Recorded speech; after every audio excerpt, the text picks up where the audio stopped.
I feel like I should have a little song about books to sing to start off this video, but I don't know one, and I'm not feeling creative enough to think of one. So have the intro.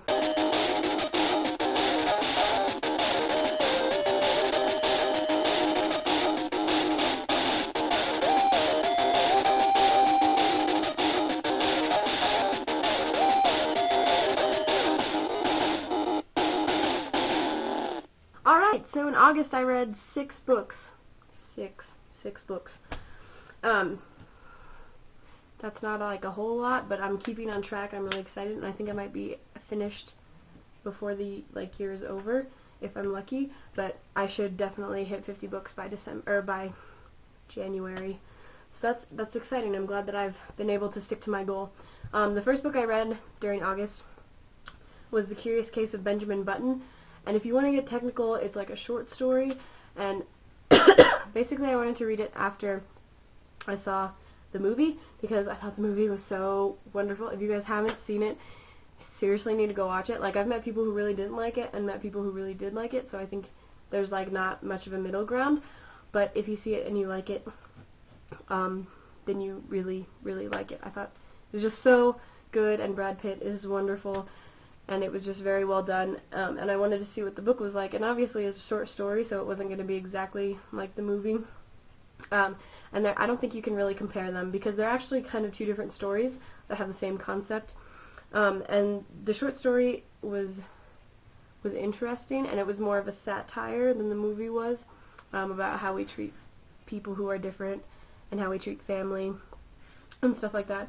I did think it was a good read, and I'm glad that I read it, and it was just short. I read it in like one night, but I definitely, I'm tempted to say that I like the movie better, but they're just so different that I don't think you can really say that and like have it be valid, if that makes sense. If you'd like to read it, it looks like this.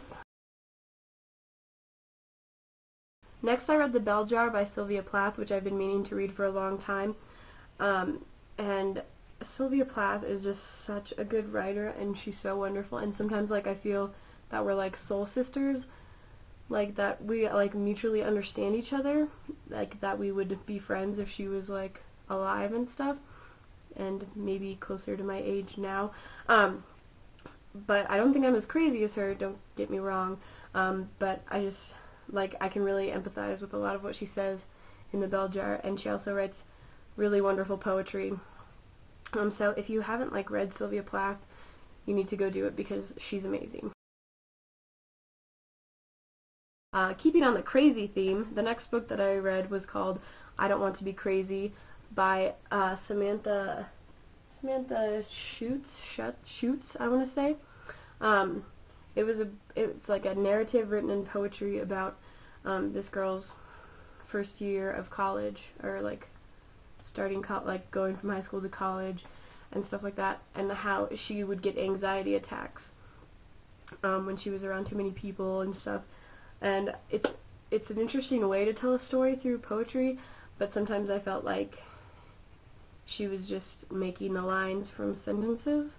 I know she probably wasn't. Like, I think her writing is very good, but it read a lot like a story, which it was supposed to, but yeah, and it's interesting because now she's like a children's book editor in New York City, and so it's interesting to like see where she came from and how it doesn't talk much about how she overcame her obstacles in the book, but that she obviously did. So if you want to read that, it looks like this. The next book I read was Look Me in the Eye by John Elder Robison. If you follow Tyler Oakley on YouTube, he recently was reading this book as well. I had to read it for my psychology class. I didn't have to read it. I picked it to read for my psychology class. And it's about, this is Augusten Burroughs' older brother. And he has Asperger's. And I know someone with Asperger's, and so that's why I wanted to read it. And it was a very good read. His life is totally interesting.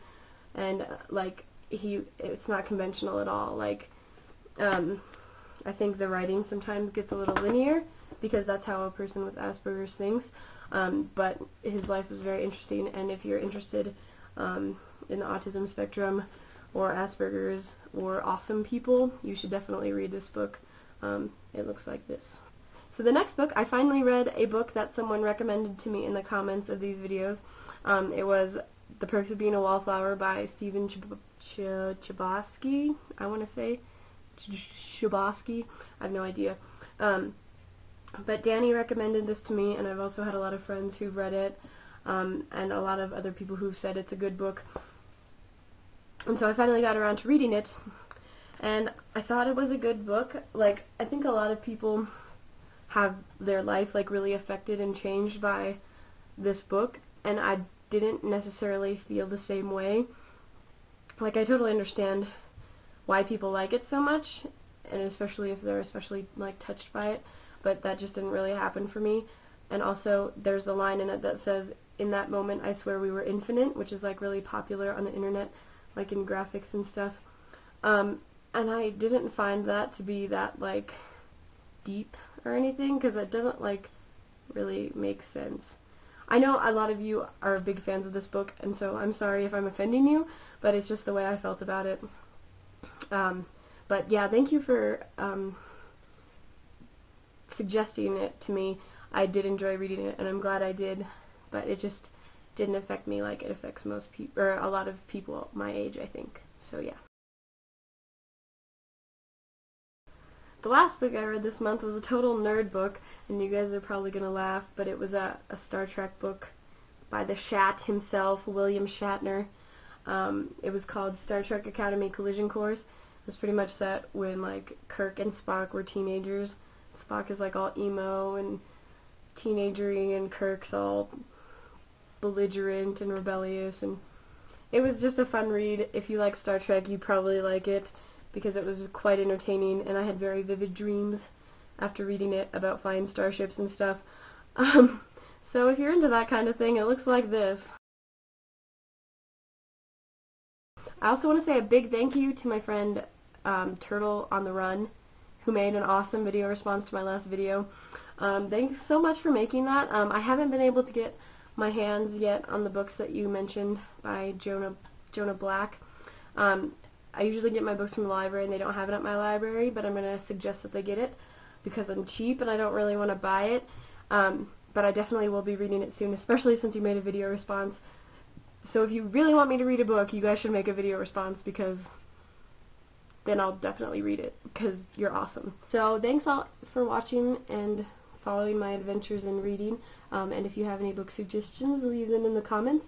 And if you're doing the 50 Books Challenge, also let me know how you're doing in the comments. So yeah, thanks everybody, and hopefully I'll see you next month for September's edition of the 50 Books Challenge.